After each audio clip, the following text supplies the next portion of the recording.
Hey there, welcome to the DFS Build NBA edition. I just punched out a Thursday Night Football video, so be sure to check that out. I'm Kevin, that is Taylor. We're going to go over the slate. It's only a 2-gamer, classic NBA scheduling early in the year. After a 12-game slate, we only have 2, but still there's money to be made here, and we aim to help you do just that. If anything we do helps you out, hit the like button, subscribe to the channel, and come join us in our free Discord. And if you want our premium content, just $5.99 a month for everything that we have to offer. Shouldn't take too long to go over this one, but the way we do it, we do go position by position, especially on a smaller slate like this, to just give a little bit more nuance to it. Up top, SGA, he got to like 56 fantasy points in the last game, despite being horrible for the first half. Didn't hurt to have double OT in his back pocket, but still, that makes him certainly in play on a slate where Jokic is going to be the main guy everybody goes to. But where are you at on SGA? Let's start it off there in the point guard conversation. Are you paying up for him on the slate? Yeah, I'm sure I will. I'll have, multi-entry lineups and stuff. So decent amount of both. I think obviously Jokic is the one you're going to be more excited to play, I think, on this slate. But OKC is pretty thin. No Jalen Williams, no Cason Wallace, no Alex Caruso, no Isaiah Joe. So that's a lot of bodies suddenly missing from the lineup. He got off to a slow start in the last game, but it was against Houston. He was dealing with Amen Thompson for most of that game. And obviously, after Amen left with his cramp is kind of when SGA got it going. So I like the spot. Indiana's pretty shorthanded themselves, so they shouldn't really be the most imposing matchup. I'll be heavily invested. I think if I were playing one lineup, it would probably be Jokic, but I think most people would agree. Both are going to be pretty owned. I actually see Shea projected for slightly more. I don't know if I buy that. But yeah, I mean, obviously a fantastic play. It's going to get all the usage and matchups fine. Yeah, the ownership here on Roto Grinders may not be current because it hasn't like 22%. I was going to say, if he's going to actually be only 22% owned or something or anywhere close to that, I would be very interested in going heavily over. But either way, like he just is a good value at 10.5. He wasn't even good in a tough spot in his last game. And he still kind of got there. So like certainly has the ability to get 60 to 70 points on this slate. And I would imagine he'll be less owned than Jokic because just I feel like everybody's like, oh, we saw SGA. Let's go see Jokic and go pay for him. That said, in a vacuum on a 2-game slate, I don't know how you fade Jokic. He has 90-point fantasy upside. Nobody else in the slate really does. So hard to ignore that. If I had to pick between the two, I'm still going Jokic. Pairing them is appealing. But Steph Curry does exist. So Steph Curry is 1.5K cheaper than SGA. He does project, decently. I think it's like okay for the price. I think, though, if I was going to go up that high at guard, I would just try to get to SGA. Where are you at on that one? Yeah, Curry's always kind of in no man's land. Like he's priced like a stud, but not like a super stud. Like SGA's 10.5, Jokic is 11.5. Curry's coming in way under that, 9K, but still kind of no man's land. Like I'll have some, just like everybody else, but hard to prioritize him. The matchup's okay. There is a point guard in that game. On the other side of the game, I think is a much stronger play, and he will be more owned as well. But I would just take the 2K savings on Jamal Murray and kind of run with that. Like Murray has a ceiling. Murray's median is not that different from Curry's. So, I mean, if Curry's going to be lower owned, which he should be, always fine. But I just think Murray's kind of a screaming value on the slate. Yeah, Murray is dangerously close to a core play for me. I think it's just like I don't ever really like playing him and Jokic together. Not that they necessarily have negative correlation. I just feel like pretty rare, I think, that like Murray has a true ceiling game on the same night where Jokic also hits that high. But he is too cheap. So I do like Jamal Murray quite a bit. There are other options here if we want to keep going down. Andrew Nembhard, he's just going to have like a way bigger role. He was already going to be an okay play, like if Halliburton was still existed, but he doesn't. So there's just a lot to be had here as far as like potential ceiling. Obviously a brutal spot, but OKC is without one strong defender in Alex Caruso. I don't know who else might not play in the game. Cason Wallace. Is Lou Dort in or no? Lou Dort's in. Okay, so Lou Dort will probably give him some problems, but overall, OKC's defense does take a hit in this game. So Nemhard looks pretty good at 6'4". If I get to him, I don't mind that at all. Pod was good last game, 5.9K. That I'm okay getting away from. I'd rather get up to Nemhard. There is more value here with Mitchell too, but he's going to be very chalky. How do you feel about eating the Mitchell chalk? I know he was really good in the first game, but now that he's like going to be owned by over half the field, feels kind of gross. Yeah, he's 3.8, so it's kind of mitigating. Just so cheap. Right. He only played 15 minutes, so him getting there the way he did was pretty fortunate Yeah. the other night. But Wallace was in that game. Wallace is out tonight. Caruso is in that game. Caruso is out tonight. We know J-Dub is still out. Yep. So it's kind of hard to see how a guy like this doesn't get mid-20s minutes, and he's 3,800. So, it's NBA also. Like, you don't really have to worry too much about heavy ownership. Like, playing chalk is fine if you just get different in some spots. So even if he's the most owned player on the slate, he's pretty clearly the best point per dollar play. And these are just kind of in NBA where projections are more generally accurate. I'm fine kind of eating that chalk. So I don't love that he's going to be 50+% owned, but Right. I think he's still a pretty strong play. No, I agree. With all those guys for OKC out, I think obviously the path to much more minutes is certainly clear. And he's very cheap. So on a 2-game slate where you do want to get the value, especially with SGA and Jokic I think he just is a no-brainer. It's kind of don't get too cute. But the high ownership does it is a little disconcerting for sure. Bruce Brown, perhaps? That is a pivot if you wanted to away from Mitchell. I think he's viable just because the Nuggets did lose some bodies in the offseason. Not something I feel really good about, but if you wanted to make a case for getting away from Mitchell, but you still wanted a guy in that price range, 20 minutes out of Bruce Brown, not the worst thing in the world. Is there anybody else below Mitchell here that you're considering? Absolutely not. I do think Nemhard's a really good play. Like, obviously there's no Halliburton. There's also no McConnell tonight. Yep. And there are other guards, like Quentin Jackson is out. Like, they don't have guards. They don't have point guards, especially. So it's kind of hard to see how Nemhard doesn't see like mid-30s minutes at a minimum. OKC is the best point of attack defense in the league, but like you said, with these guys out, they're not going to be quite as stingy, I think. Yeah. The issue is the 6,400 salary, so his role is kind of already baked into that price tag. We're used to playing Nemhard at like 4,800, so he's being priced pretty appropriately. I think he's a fine play, but for 600 more, you can get Jamal Murray, and I'll just do that. I think he's priced appropriately as far as like what we all expected him to be priced at, but the reality is we are probably looking at the lowest price we'll see for Nemhard all year. If he actually lives up to the role he's going to be getting, he's probably going to be like in the mid-7s, I think. Like, if he actually is as good as he can be, you know what I mean? So like with no Halliburton there and Miles Turner gone, just there's too much usage there. So I would be way over on Nemhard personally.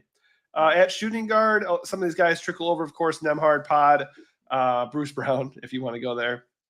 But Benedict Mathurin looks the best, I think. Just a little bit better value than Nemhard, a little bit more expensive than Aaron Nesmith. So, like, I think he just looks like a really, really good play. Now, certainly he's going to be owned as well, but I also like that he's guard forward eligible, so a little bit more versatile for your lineups, whereas Nesmith and Nemhard, they cannot say that. So that is another reason why he's checking the box for me. You could go away from him based off of ownership and the fact that he does tend to be scoring dependent. But again, like you kind of were saying with Mitchell, it's a 2-game slate. We really shouldn't fight like the obvious really good plays if we don't have to. And I don't think we really have to. I think he's just the best play here. Yeah, he's a strong play. The issue is he's going to be 50+% owned also. And unlike Mitchell, he's 6K. Yeah. It helps that he's guard forward. Like, that's pretty rare on this slate. So I see why he's popping. In addition to Halliburton and McConnell, obviously Miles Turner is also gone, and that's another source of usage, just not there anymore. Right. So a guy like Mathurin, in theory, is going to play a heightened role offensively. If I'm playing one lineup, I'm more comfortable fading Mathurin's ownership than I am Mitchell's, just because of the salaries. But I'll still be heavily invested in him regardless. Yeah, I'm not really interested in fading. I do think you can play around based off the ownership. Like, if you wanted to go a little bit underweight on Mathurin and like way overweight on Nemhard, that does make sense. And I agree, based off a price point, if you were going to go away from one of them, Mathurin would make a lot of sense. I just think he's going to be a smash. Obviously, we didn't really talk a lot about Podziemski. How do you feel about him on this slate? He was okay in game one, but obviously he's kind of a volatile guy in general. Are you into playing him at 5'9" here? I'm interested. Are you able to see the comments on here? Somebody commented as Chauncey Billups. From the slammer, huh? That's tough. Tough day for you, Chauncey Billups. Thanks for chiming in, Chauncey. We appreciate it. Yeah, he's just kind of overpriced. Like 5,900 is pretty steep for Podziemski with Golden State pretty healthy. Yeah. I think he's okay. It doesn't really look like there's an ownership gulf between him and Nembhard for 500 more. So I kind of lead Nembhard. Don't mind Christian Brown either for a little bit less. He's fine. Not a core play. Yeah, I fully agree. I think there's just too much there that looks better than him right now, which I guess, could make Pod an interesting GPP play. Just not something I want to do, especially since, like, if Nembhard is also kind of already shaping up to be more GPP than cash or like kind of like a core play, I'm team Nembhard. You mentioned Christian Brown. I'm okay with that. Not a very high ceiling, but he's still a solid play, big minutes guy, and he's cheaper than all the guys we already talked about. Last guy we want to touch on probably is going to be Dort. Like, obviously he's in. A couple of those other guys are out. There could be a little bit more usage to go his way. They will need him for his defense. I don't love playing him, but he is cheap. Yeah, he's cheap. That's pretty much it. I don't ever like Lugan's Dort. I think he's kind of a bad fantasy player. He's shooting guard only, which is not helpful either. Definitely a bad fantasy player. There's no doubt about that. If he was small forward, I think he'd be a stronger Oh, God. play. I didn't even realize he's only shooting guard eligible. What? What are they doing? Okay, no, never mind. I don't want anything to do with Minutes are going to be Dort. safe. Like, they're so thin, but I'd rather play Mitchell or Wiggins. We'll get to. Yeah. Speaking of which, let's kick it over small forward.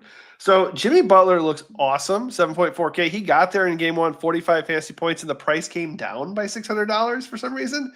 Nuggets are actually a pretty nice matchup. And the role is there. Like, I don't see anything not to like about Jimmy Butler. Comes in with a decent projection. The projection dipped a little bit from where it was earlier today, but like he still is just like right behind Stephen Curry, but 1.6K cheaper. So like, why are we paying for Curry when we could just play Jimmy Butler, especially at a small forward position that, you know, does have some good plays in it, but like nobody really up top, like no premium play. Like Mathurin, I guess you could argue is that, and I do like Mathurin a lot. But Butler at 7.4 just feels way too cheap. Like he looks like an awesome play. Yeah, he is. I think the case for playing Curry is you fade Butler and play him instead and just hope that it's a Curry game. So that's kind of the avenue. Obviously, Butler is a better play. He's a better salary. He's better positional eligibility. So all signs point to him being pretty chalky. But again, like you said, small forward sucks. I think it's totally fine. Yeah, you kind of mentioned some of these other guys. Aaron Wiggins, he looks good, 4.2K, 2 bodies out for OKC. Already had a role, so especially with J-Dub also not playing yet. So he looks really good again. And we haven't really talked about Nesmith or Cam Johnson, though. What are your thoughts on those guys, and how much exposure are you going to get to Wiggins? As of now, Wiggins is my highest owned player on the slate, 4,200. I think he played 21 minutes the other night in a double overtime game, which is not ideal, but 2 more bodies out in addition to J-Dub. They're going to go pretty deep into the bench, I would think, with some of these random guys like Brooke Barnhizer or whatever his name is. But I think Wiggins should be in line for about 30, which is more than enough to make him an awesome play at 4,200. You know, Nesmith is fine. Cam Johnson's fine. I think I'm leaning Cam Johnson. Like Nesmith is more kind of, I mean, they're both fairly scoring dependent, but Cam Johnson might be a little lower owned just given the state of Indiana's shorthanded rotation. So don't mind that. Nesmith being a bit cheaper is helpful though. Yeah, I mean, if I'm just building one lineup, I'm just playing, you know, Jimmy obviously on a high level, or I'm playing Wiggins over those guys. I think for GPPs, you're looking at, you know, Brown, Cam, and Nesmith, none of them carrying more than 30% ownership, most likely. So they're all fine for tournaments, just not priorities. Only other guy really to look at here is Buddy Hield, but I'm not really into that. Very scoring dependent guy. He did get hot in the first game. So as history suggests, Buddy Hield will probably do absolutely nothing in this game. All right. So at power forward, Jimmy Butler can be kicked over there. You got Siakam at 8.2. Obviously, his role is going to grow immensely with no Halliburton or Miles Turner. Ownership is kind of in check here. Where are you at on Pascal? I just think Chet's a better play. He's cheaper by $700. So that's a pretty meaningful discount you're getting on Chet. If they're both going to be similarly owned, like Chet's just a better play. I think Siakam's fine. He didn't really get a huge usage bump without Halliburton last season, which I thought was interesting. Could be different this year, but 8.2 is kind of full price on him. So I think he's okay, but like Butler's a better play, Wiggins is a better play, Holmgren's a better play. There are some punts here. Jarris Walker for 3K flat is someone on my radar for sure. So if I'm not playing Siakam, which I'm not getting a ton of him, I do think punting with Walker is pretty intriguing. Yeah, I mean, yeah, I think you made a good point where this is kind of like the height of Siakam's price right now. Although, kind of like the Nemhard thing, like, could we get into a situation where like we are looking at like a career season out of Siakam just because out of necessity? Like, it's certainly possible. Could we get to the point where we're actually later in the year talking about a 10K Siakam or something? I don't think it's impossible. So, that's just something to consider, especially since he's coming in like under 25% ownership.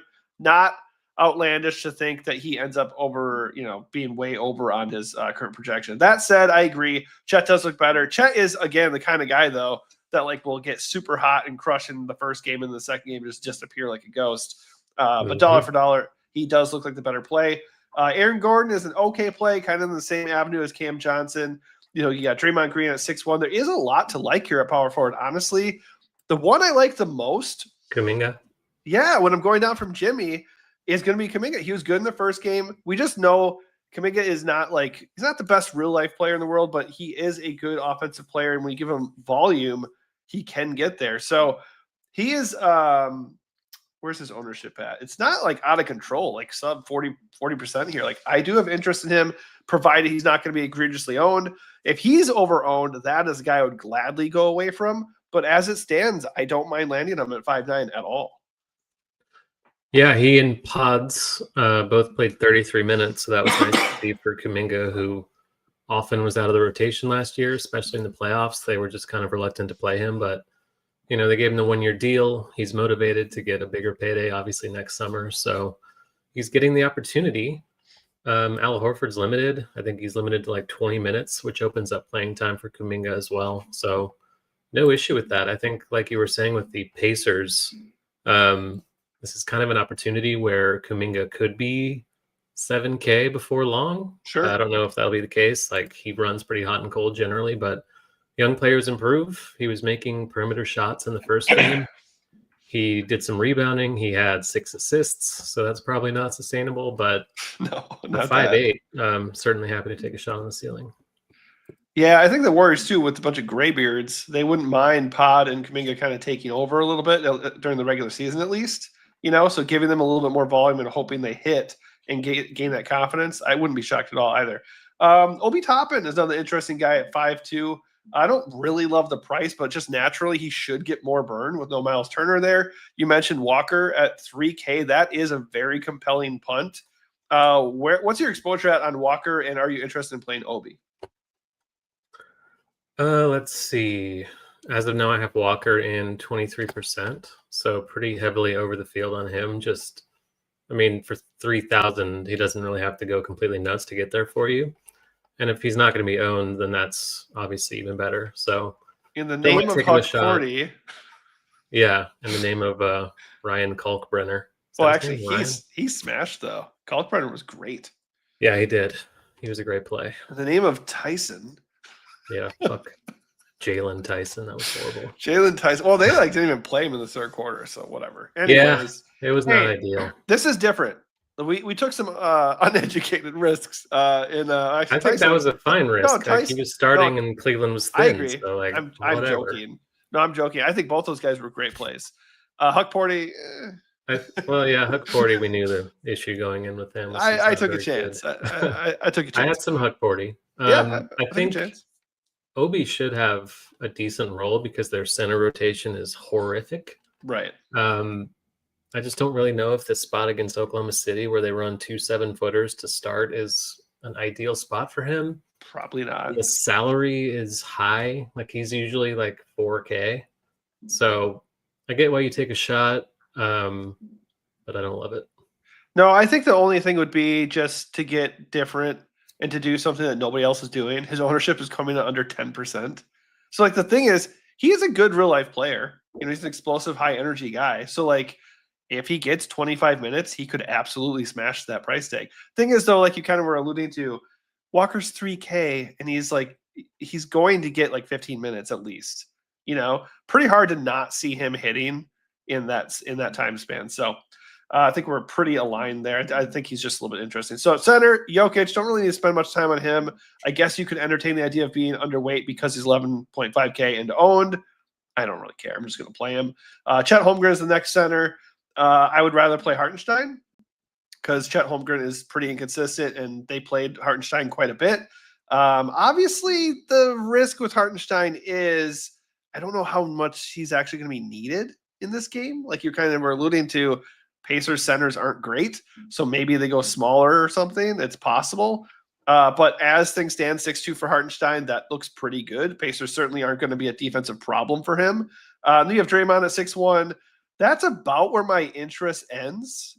Like, I don't really feel myself gravitating towards anybody else at center. Like, I'm playing Jokic and not really worrying about center that much. Yeah, I mean, it's Jokic. You play him as much as you can, obviously.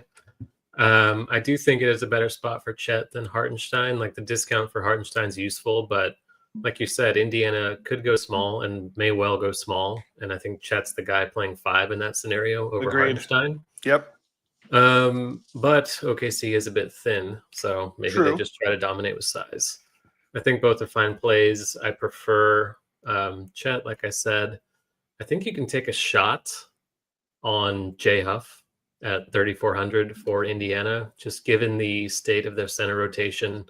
Isaiah Jackson is a 6'8" starting center coming off an Achilles injury. Don't really think he's got like super likely to see much more than 20 minutes. James Wiseman, also coming off an Achilles injury, is I think the third stringer as of now. 2 Achilles guys are their main guys.